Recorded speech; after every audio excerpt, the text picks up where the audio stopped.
In 1945, Japan surrendered after the devastation of Hiroshima and Nagasaki. The war ended, but the fate of its leaders was just beginning.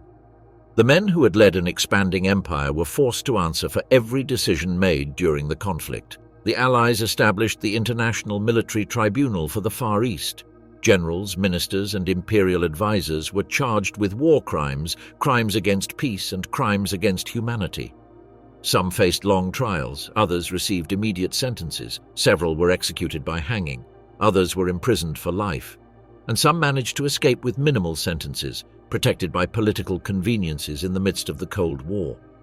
Who paid with their lives for the decisions made during the war? Which figures managed to escape justice? And how did these trials define the political future of Japan in the post-war period?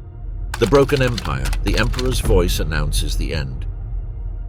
At noon on the 15th of August of 1945, the Japanese radio waves broadcast an unprecedented message. The voice was that of Emperor Hirohito, until then never heard directly by the population.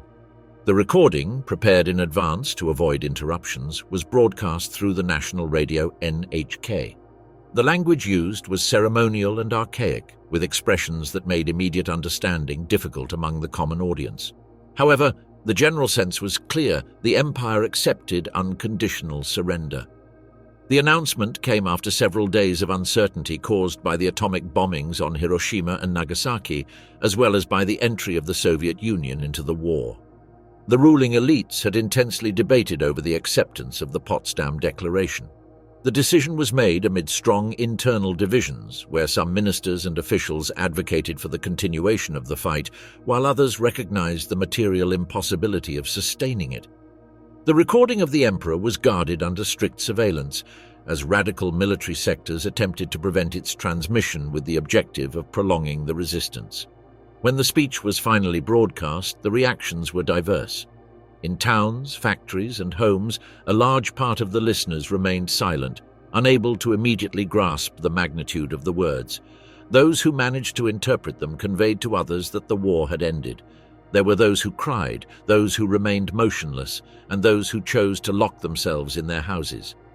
In cities devastated by bombings, the news spread quickly. For most, the surrender meant the immediate end of air raids and the hope of surviving hunger and scarcity. However, in the military and bureaucratic structures, the announcement generated disorder and uncertainty. In Tokyo, ministries and barracks, still standing, were the scene of hurried meetings among high-ranking officials. The fear of the imminent arrival of foreign occupation forces triggered immediate measures: the elimination of sensitive documentation, the burning of files related to military directives, prisoner of war records, diplomatic correspondence, and documents on the occupation of territories in China, Korea, and Southeast Asia was ordered. In official buildings, such as the Ministry of War and the Ministry of Foreign Affairs, bonfires were lit in the inner courtyards. In a matter of hours, piles of folders and boxes were reduced to ashes. The destruction of evidence was not limited to the capital. In interior prefectures, military governors received verbal instructions to eliminate administrative records related to labor mobilization, resource exploitation, and the treatment of prisoners. Files from Imperial Army units in Manchuria, Singapore, and the Philippines met the same fate or were dispersed. The directive was to erase all traces of orders that could serve as evidence in future accountability processes. While these operations were being carried out, many officers took refuge in relatives' houses, changed clothing to go unnoticed, or tried to flee to rural areas where they believed the arrival of Allied forces would be slower. There were also isolated attempts of maritime escape to Korea or islands still under Japanese control, although most failed. In parallel, a significant number of commanders chose suicide. The idea of accepting an unconditional surrender was incompatible with the code of honor they had followed for decades. On that same August 15th, War Minister Korechika Anami took his own life at his official residence. Other generals repeated the same gesture in the following days, accompanied by handwritten notes expressing personal responsibility or loyalty to the emperor. The succession of suicides evidenced the widespread conviction that the immediate future would bring judicial persecution and loss of status. The civilian population also experienced episodes of collective suicides, especially in prefectures close to combat zones or in territories where reprisals from foreign troops or local resistance movements were feared. For large sectors, the end of the war represented relief, but also a void of direction in a country where obedience to the state had been absolute. In the days following the speech, the government machinery operated irregularly. The Supreme Council for the direction of the war was practically paralyzed. Some central offices attempted to reorganize the administration to ensure public order and the organized delivery of weapons. The police maintained constant patrols in Tokyo and other cities in order to prevent disturbances. The main objective was to avoid uprisings by soldiers dissatisfied with the surrender. On the 30th of August, the Allied troops began to arrive. Units of the 11th Airborne Division landed at Atsugi Airfield near Yokohama. The operation proceeded without resistance and was witnessed by many civilians who, for the first time, saw foreign soldiers on Japanese territory. In the following days, a continuous flow of American forces deployed in Tokyo and its surroundings to ensure control of strategic points. On September 2nd, the formal signing of the surrender took place aboard the battleship Missouri, anchored in Tokyo Bay. The Japanese representatives, led by Foreign Minister Mamoru Shigemitsu and General Yoshijiro Umezu, signed the document in the presence of Allied delegates, including General Douglas MacArthur and Admiral Chester Nimitz. The act officially sealed the end of the war in Asia. A few days later, MacArthur established his headquarters in the Daiichi building, headquarters of a major insurance company located opposite the Imperial Palace. From there, he began to exercise authority as supreme commander of the Allied powers. The choice of location had a strong symbolic value. The United States military presence was located in the administrative heart of the country and opposite the highest symbol of the monarchy. The arrival of MacArthur and the establishment of the occupation marked a new political scenario.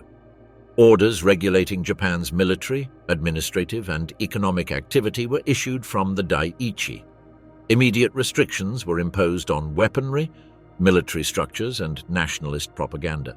The population witnessed how former leaders, previously unquestionable, were deposed or confined under house arrest awaiting major decisions. In the corridors of power, uncertainty grew.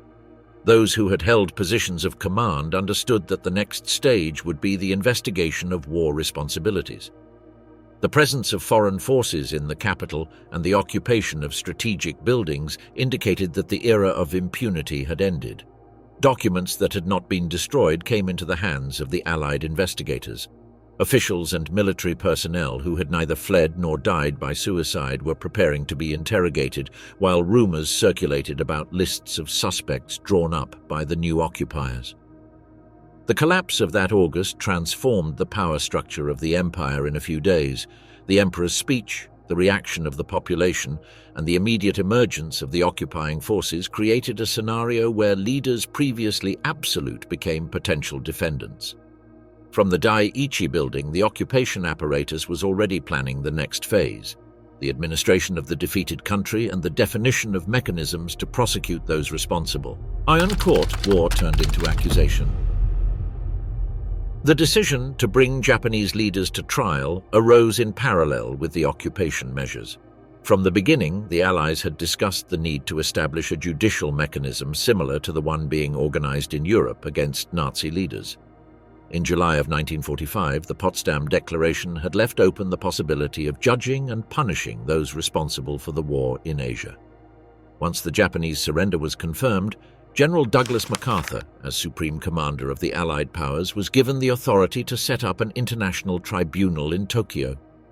The immediate model was the International Military Tribunal of Nuremberg, inaugurated in November of 1945 to prosecute the German leaders. Although there were differences between the European and Asian contexts, fundamental principles were adopted in parallel. The central idea was that the war of aggression and the atrocities committed against prisoners and civilians could not go unpunished, and that responsibilities should be attributed to specific individuals. On the 19th of January of 1946, MacArthur issued Special Order No. 1, which officially established the International Military Tribunal for the Far East. Its headquarters were set in the former War Ministry building in Tokyo, adapted to function as a courtroom.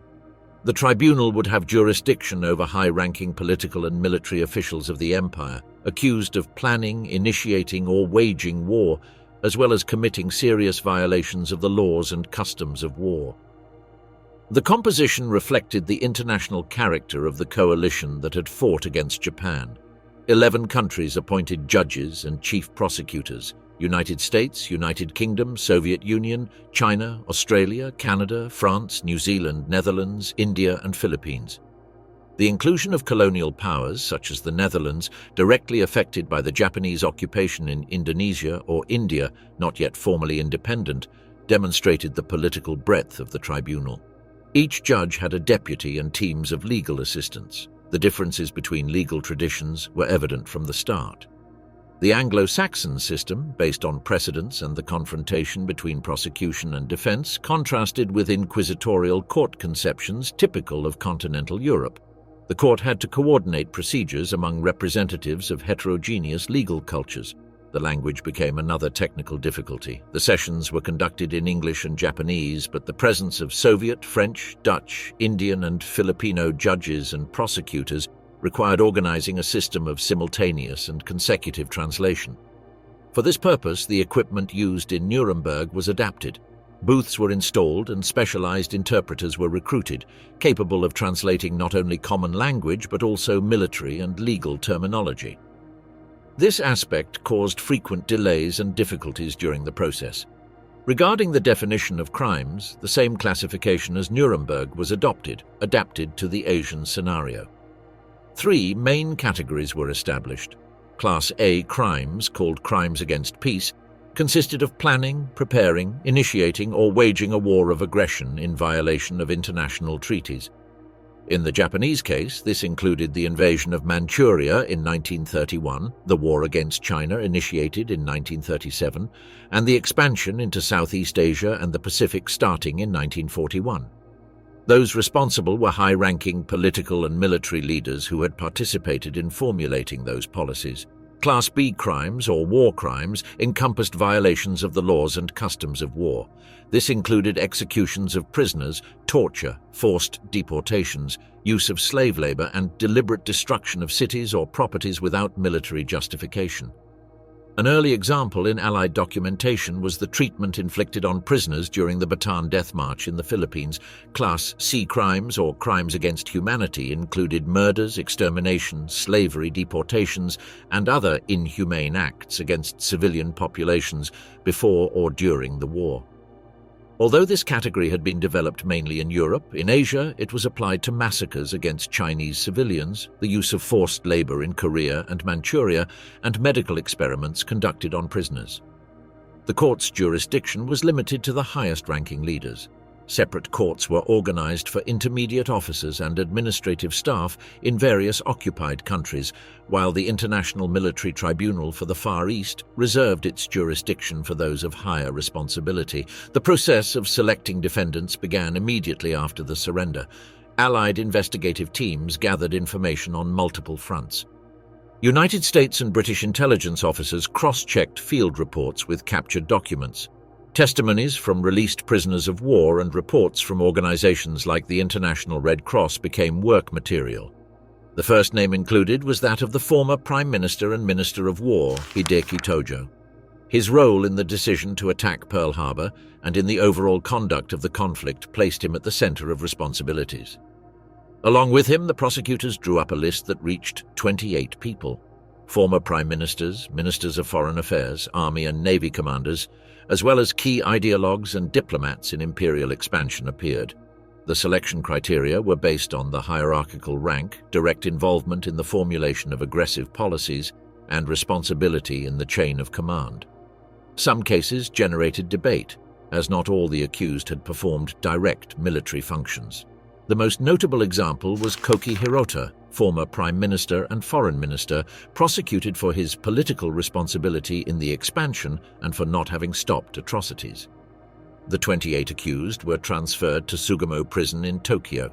There they remained in custody for months while court preparations were completed. Sugamo, built in 1920 for common prisoners and political opponents, was adapted to house high-profile detainees. Each cell was individually assigned and strict security measures were applied. The creation of the court also required defining procedural rules. The Statute of the International Military Tribunal for the Far East, enacted by MacArthur, detailed its competencies, the rights of the accused, and the ways of presenting evidence. The use of captured official documents, written testimonies, and affidavits was authorized in addition to the in-person appearance of witnesses. The admission of documentary evidence became a central axis, given the scope of the conflict and the difficulty of transporting witnesses to Tokyo from occupied territories. The defendants were entitled to a defense. A group of Japanese lawyers, some with experience in international law, assisted by Western advisors, was formed. Coordination between the defenders and defendants proved complicated, as a large amount of documents had been deliberately destroyed in August of 1945. This circumstance generated tensions and accusations of bias even before the hearings began. The court set the 3rd of May of 1946 as the start date of sessions. From then on, a long and complex process was expected, in which evidence from multiple regions of Asia and the Pacific would be presented. With the defendants already concentrated in Sugamo and the teams of judges, prosecutors, and interpreters settled in Tokyo, the judicial mechanism was ready to open the public phase of hearings. The Tokyo bench faces of power before the verdict. The public hearings of the International Military Tribunal for the Far East began on the 3rd of May 1946 in Tokyo. The chosen venue was the former War Ministry building, adapted to accommodate judges, prosecutors, defenders, translators, administrative staff, journalists, and a limited number of observers. The space was transformed into a courtroom with a raised platform for the 11 judges, benches for the legal teams, and a long bench for the defendants. The logistical organization proved complex. The court operated with extended sessions of between 6 and 8 hours daily and required a structure capable of handling thousands of pages of documents, affidavits, and material evidence. The auxiliary staff, composed of stenographers, translators, and liaison officers, often outnumbered the actual participants of the trial. One of the greatest challenges was the language. The official languages were English and Japanese, but the presence of representatives from 11 nations imposed a constant interpretation system. Simultaneous translation booths, similar to those used in Nuremberg, were installed. A body of interpreters conveyed in real time what was said in English to Japanese and vice versa, in addition to preparing written translations into Russian, French, and Dutch. Differences in military and legal terminology caused confusion, and on several occasions the judges interrupted the sessions to request corrections or clarifications. The need for precision increased in technical testimonies such as medical reports or military descriptions. The hearings opened with the prosecution's arguments. The Chief Prosecutor of the United States, Joseph Keenan, indicated that the tribunal should judge those who had planned and executed a war of aggression that had devastated Asia and the Pacific. The initial speeches insisted that the Japanese war had been the result of a deliberate policy, from the invasion of Manchuria in 1931 to the attack on Pearl Harbor in 1941. Prosecutors from other countries supplemented with references to the consequences suffered in their territories. The Chinese representatives described massacres and prolonged occupations, while those from the Netherlands alluded to crimes committed in the Dutch East Indies. The defendants were present from the beginning, sitting in front of the court and equipped with headphones connected to the interpretation system. Among them, the most observed figure was that of Hideki Tojo, former Prime Minister and central figure of the Japanese War. In September 1945, he had attempted to commit suicide when American officers arrived to arrest him at his Tokyo home, shooting himself in the chest. He was saved by the immediate medical attention provided by the very soldiers who were arresting him. After his recovery, he was imprisoned in Sugamo prison and identified as one of the main defendants for Class A crimes. On the stand, Tojo adopted a cooperative attitude. He acknowledged having directly participated in the decisions that led Japan to attack the United States and expand across Asia. He accepted responsibility for his actions, although he justified them as measures he considered necessary for national security at that time. However, he sought to share part of the responsibility with other leaders and suggested that Emperor Hirohito was informed of the most important decisions, although he avoided pointing directly to him. His stance became a central axis of the process, as the prosecution presented him as the visible face of aggressive policy. The prosecutors introduced abundant documentary evidence, cabinet minutes, intercepted military orders, and diplomatic correspondence. Eyewitness testimonies were also included. Among the most relevant were the accounts of the Nanking massacre, committed in 1937. Chinese witnesses narrated the execution of thousands of civilians, the burning of entire neighborhoods, and mass rapes. Photographs taken by foreign correspondents and Western diplomatic reports complemented the statements. The defense questioned the consistency of some figures and testimonies, but the magnitude of the evidence gave weight to the accusation. Another central block was the Bataan Death March in the Philippines, which occurred in 1942. After the surrender of more than 70,000 Filipino and American soldiers, the prisoners were forced to march over 100 kilometers to concentration camps. Thousands died from exhaustion, hunger, or summary executions. Survivors appeared in court to recount the abuses suffered. This case was presented as an example of Class B crimes and served to illustrate the brutality of the treatment of prisoners under Japanese custody. The hearings also included references to Unit 731, a Japanese army unit established in Manchuria dedicated to biological experimentation. Documents and testimonies pointed to practices of vivisection on Chinese prisoners and experiments with bacteriological weapons. Although part of the files had been destroyed, the available information was enough to show the existence of crimes against humanity. The defense tried to dismiss the validity of the evidence due to lack of complete records, but the issue was recorded in the proceedings. For months, the court heard from dozens of witnesses from various occupied territories, civilians from Singapore, British military personnel captured in Hong Kong, Dutch survivors from camps in Java, and Australians interned in the construction of the Burma Railway. Each testimony contributed a fragment of an overall picture of systematic violence. The pace of the hearings was slow. The enormous number of translated documents and the need to reconcile 11 legal traditions caused frequent interruptions. There were disagreements among judges over the admission of evidence or the relevance of certain witnesses. Despite these difficulties, the prosecution made progress in constructing a narrative that attributed collective responsibility to the Japanese leadership.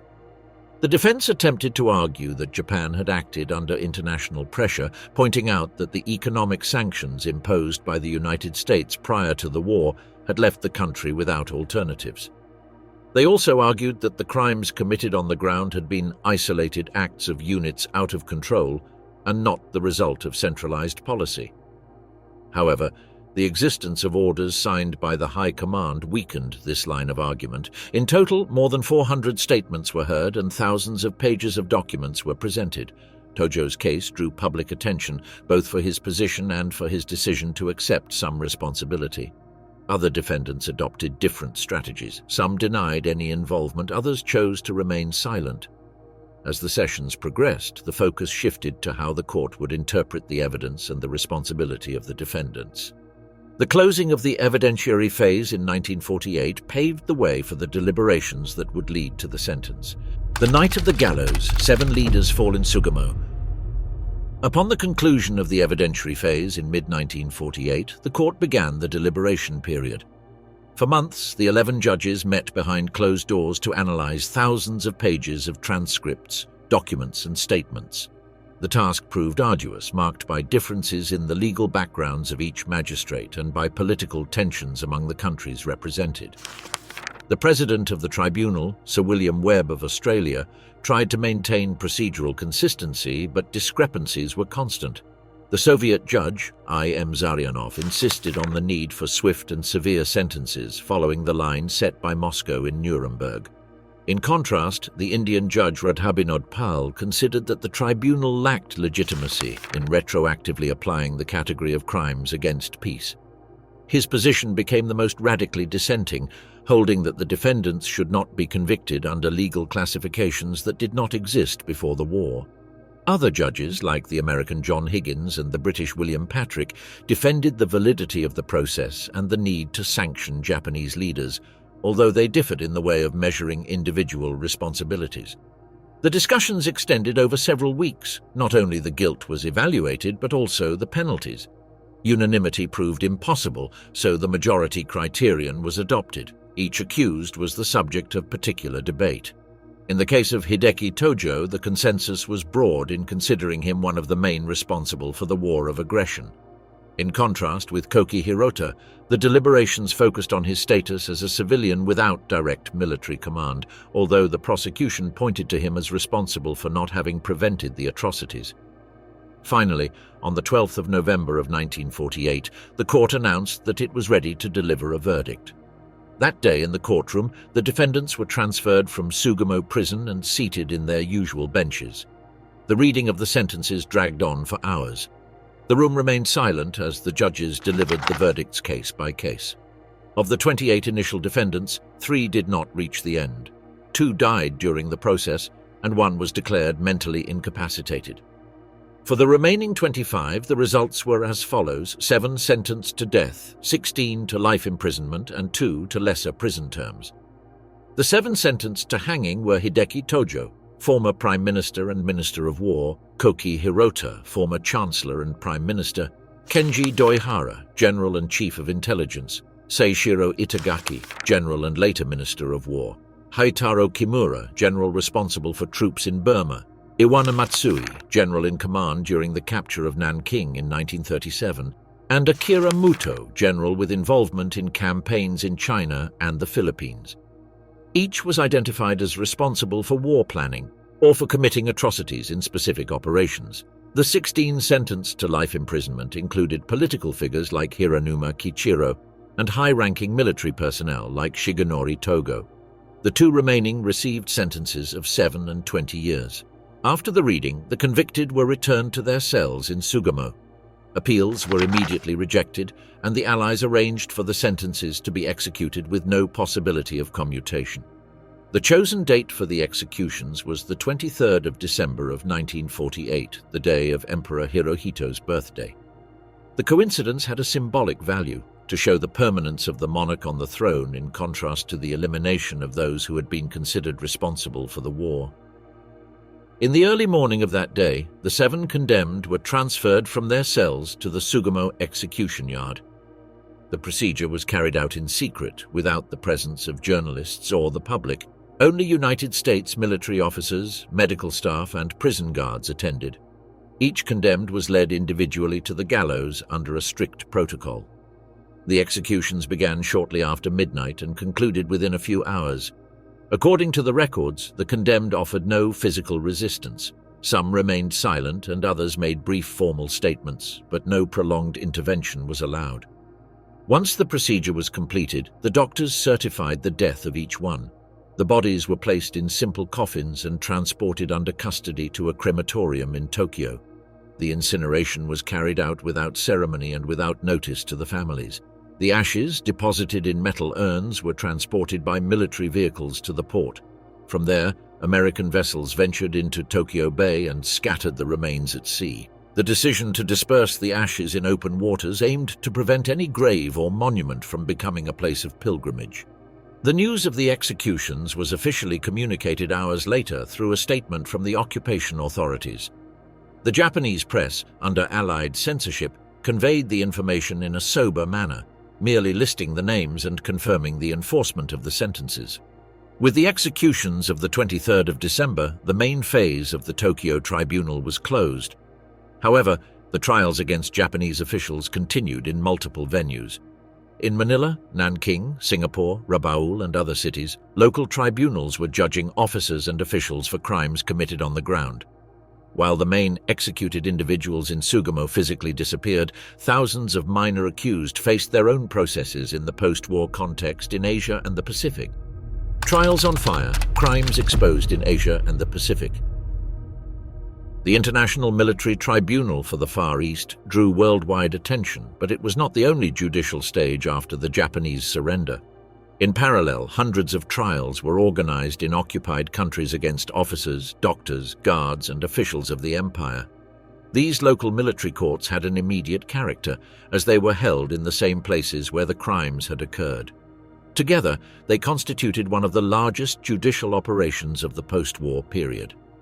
One of the most relevant trials was held in the Philippines against General Tomoyuki Yamashita, known as the Tiger of Malaya, for the conquest of Singapore in 1942. In 1944, he had been appointed commander of the Japanese forces in the Philippines. During the Battle of Manila between February and March of 1945, there were massive killings of Filipino civilians in addition to the destruction of a large part of the city. The Japanese troops killed tens of thousands of inhabitants through shootings, building fires, and systematic rapes. Although there was no evidence that Yamashita had directly ordered the atrocities, the United States prosecution accused him under the doctrine of command responsibility. According to this principle, a commander could be held guilty for failing to control his subordinates or prevent their crimes. The trial began in October of 1945 in Manila before a United States military tribunal. The defense argued that Yamashita lacked effective control of his troops, as the chain of command was fragmented and communications cut by the Allied offensive. The tribunal, however, determined that his position as commander made him responsible. On the 7th of December of 1945, he was sentenced to death, and on the 23rd of February of 1945, 946, executed by hanging in Los Baños near Manila. Another highly publicized trial in the Philippines was that of General Masaharu Homma, commander during the invasion of the Bataan Peninsula in 1945–1942. After the surrender of Filipino and American forces, more than 70,000 prisoners were forced to march under extreme conditions to detention camps. Thousands died from exhaustion, hunger, or summary executions. The episode became known as the Bataan Death March. Homma was captured in September of 1945 and brought to trial in Manila in January of 1946. The prosecution accused him of criminal negligence for failing to ensure the proper treatment of prisoners of war. The defense argued that he had delegated the supervision of the transfer and was unaware of the abuses committed. The court rejected this line and found him guilty. He was sentenced to death and executed on the 3rd of April of 1946 in Los Baños. In China, where the Japanese occupation had lasted 8 years, nationalist authorities organized multiple trials in Nanking, Shanghai, and other cities. The most significant was that of General Hisao Tani, commander of the 6th Division of the Imperial Army during the capture of Nanking in December 1937. Under his command, there were mass executions of prisoners and civilians, as well as looting and large-scale rape, events known as the Nanking Massacre. Tani was captured at the end of the war and transferred to Nanking. In 1947, he was tried by a Chinese military tribunal. Local witnesses and documentary evidence confirmed his responsibility. He was found guilty and sentenced to death. The execution was carried out in Nanking in April of 1947 by firing squad. Other Japanese officers faced trials in different Chinese cities for murders, forced labor, and medical experiments. In Southeast Asia, the British conducted trials in Singapore against military personnel responsible for abuses on Allied prisoners. One of the main focuses was the construction of the Burma-Thailand Railway, known as the Death Railway. Thousands of British, Australian, Dutch prisoners and Asian workers were forced to work under extreme conditions, with a very high mortality rate due to hunger, diseases, and mistreatment. The Japanese officers who supervised the project were accused of war crimes. Several were sentenced to death and executed in Singapore in 1946 and 1947, while others received long prison sentences. The British trials also covered abuses in prisoner camps like Changi, where the brutality of Japanese guards was documented in survivors' testimonies. Australia, which had suffered the occupation of part of New Guinea and the loss of thousands of soldiers on the Pacific Front, organized more than 300 military trials. Most were held in Rabaul, a former Japanese base in New Britain. The accused were officers and non-commissioned officers responsible for executions, torture, and abuses against the local population. The Australian courts operated between 1945 and 1951. The sentences ranged from long prison terms to the death penalty. A significant number of the accused were executed by hanging in Papua New Guinea, while others were transferred to prisons in Australia. Together, the processes held in Asia and the Pacific made up a massive judicial landscape. According to Allied records, between 1945 and 1951, more than 5,700 Japanese were prosecuted in local courts organized by the United States, China, the United Kingdom, Australia, the Netherlands, and the Philippines. Of them, about 984 were sentenced to death and executed, while thousands received various prison sentences. The regional trials showed a distinct feature from the Tokyo tribunal. They focused on the crimes committed directly on the ground, with local witnesses and victims present in the rooms. The proximity of the evidence and the magnitude of the events turned these processes into key pieces for documenting the experience of the war in each occupied country. While these trials were being held in devastated cities, numerous Japanese officers and officials sought to avoid capture by resorting to hiding or attempting to escape the justice that was advancing throughout the region. Broken honor between the rope and the cell. The surrender of the 15th of August of 1945 opened a scenario in which many high-ranking Japanese officers understood that they would be subject to arrests, interrogations, and trials. However, a significant portion decided not to wait for the arrival of the occupation forces. Then, a wave of suicides ensued among high-ranking officers, ministers, and officials linked to the war effort. The most notable case was that of the Minister of War, Anami Korichika, a cabinet member who had discussed the acceptance of the Potsdam Declaration. Although he ultimately supported the decision to surrender, he left a letter in which he took responsibility for the defeat. On the same 15th of August, hours after the broadcast of the imperial speech, he committed seppuku in his official residence. His death was interpreted as the expression of the impossibility of reconciling military honor with capitulation. Other generals followed the same path. Toshizo Nishio, with command experience in operations in China, chose suicide a few months after the surrender, aware that he would be investigated for the massacres and reprisals committed under his jurisdiction. Shizuichi Tanaka, commander of the Eastern Defense District, who had intervened to contain radical officers trying to prevent the emperor's speech, also did so.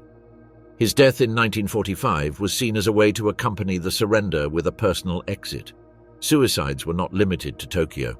In isolated garrisons, both on islands and in mainland territories, collective episodes were recorded. Entire units, following orders from their officers, took their lives before surrendering. This happened in sectors of Manchuria before the Soviet advance and on Pacific Islands, where small Japanese detachments resisted until receiving the order to surrender. For many of those groups, surrender to foreign forces was incompatible with the indoctrination received over the years. Those who did not choose suicide were arrested and transferred to Sugamo Prison in Tokyo, which was converted by the occupation authorities into the main detention center for suspects of war crimes. There, both Class A defendants awaiting trial and those sentenced to life imprisonment after the verdicts of 1948 were concentrated. Life in Sugamo was marked by a strict regime. The prisoners remained in individual cells with rigorous schedules for meals, exercise, and light manual labor. Contact between inmates was minimal and all correspondence was censored. Visits were scarce and strictly monitored by the American personnel who administered the prison. In this environment, the former leaders of the empire went from holding the highest positions to living under a uniform discipline without distinctions of rank. Generals, ministers, and bureaucrats followed identical routines. The loss of status and prolonged confinement resulted in a progressive deterioration of the physical and mental health of many of them. The former Minister of Foreign Affairs, Shigenori Togo, sentenced to 20 years in prison, died in Sugamo in 1950 due to an illness. His death in the cell marked one of the first prolonged outcomes among high-level convicts. Similarly, Hironuma Kichiro, former prime minister sentenced to life imprisonment, died in 1952 while serving his sentence. The penitentiary system was not oriented towards rehabilitation, but rather towards isolation and the strict fulfillment of the sentence. The routine included minor tasks such as cleaning, sorting materials, or gardening within the facility. Reports from the American administration emphasized that discipline was maintained without serious incidents, partly because the inmates understood that their situation offered no room for negotiation. With the signing of the Treaty of San Francisco in 1951 and its entry into force in 1952, Japan regained formal sovereignty. This change opened a debate about the future of the convicted prisoners. Pressure from Japanese political sectors and the families of the inmates pushed for consideration of releases due to age, health, or good behavior. Between 1952 and 1958, the United States and Japanese authorities implemented a policy of gradual releases. Those sentenced to life imprisonment were released at different times. Each release was officially justified on humanitarian grounds, but the political background was marked by the Cold War.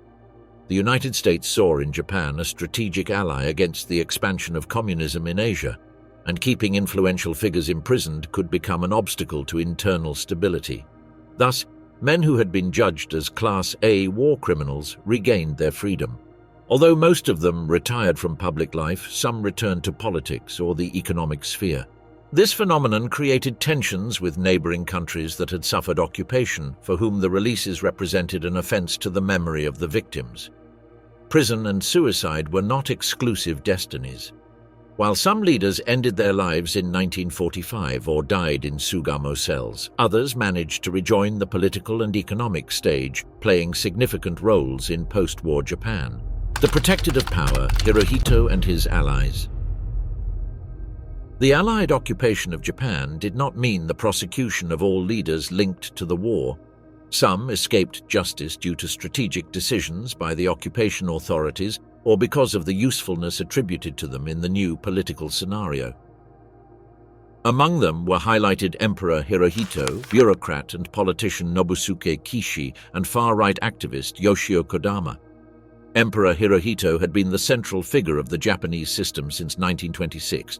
His orders constituted the legal basis for military operations, and his image functioned as a unifying element during the conflict. However, with the establishment of the International Military Tribunal for the Far East, the Allies, led by General Douglas MacArthur, decided not to include him among the accused. The main justification was political. The occupation authorities feared that a trial of the emperor would trigger an internal crisis that would make controlling the country difficult. The monarchy was perceived as a factor of stability and as a symbol that could facilitate the transition towards an occupied and then democratized Japan. Documents from the Allied forces show that the imperial house was considered untouchable to avoid social unrest or residual armed resistance. Thus, while figures like Tojo or Itagaki faced legal proceedings, Hirohito remained in his palace under Allied protection. He continued on the throne, although stripped of effective political power. In January of 1946, he issued the so-called Declaration of Humanity, in which he renounced the divine status attributed to him within state Shintoism. The text, disseminated by order of the occupation, sought to separate the state from religion and dismantle the ideology that had supported imperial expansion. With this declaration, Hirohito came to occupy a symbolic role within the constitutional framework that came into effect in 1947. The first article of the new constitution defined him as a symbol of the state and the unity of the people, without governing powers. The figure that had been associated with the war was transformed into a ceremonial element of the post-war period. The decision to retain him allowed the Allies to use his image in visits to devastated cities and meetings with the population, with the aim of legitimizing the occupation and facilitating the acceptance of the reforms. Another notable case was that of Nobusuke Kishi, a bureaucrat and politician with a trajectory in the administration of Manchuria and in the war economy. As Vice Minister of Commerce and Industry in the 1930s and then Minister of Commerce in 1941, he was involved in the mobilization of resources and the use of forced labor in occupied territories. After the surrender, Kishi was arrested as a suspect of Class A crimes and detained in Sugamo. He remained there for 3 years between 1945 and 1948, but was never brought to trial. In the context of the start of the Cold War, American priorities changed. Japan had to become an ally against Soviet and Chinese expansion. In that framework, Kishi was released without charges in 1948. Far from retiring, he resumed his political career. He was involved in the founding of the Liberal Democratic Party, which would dominate Japanese politics for decades.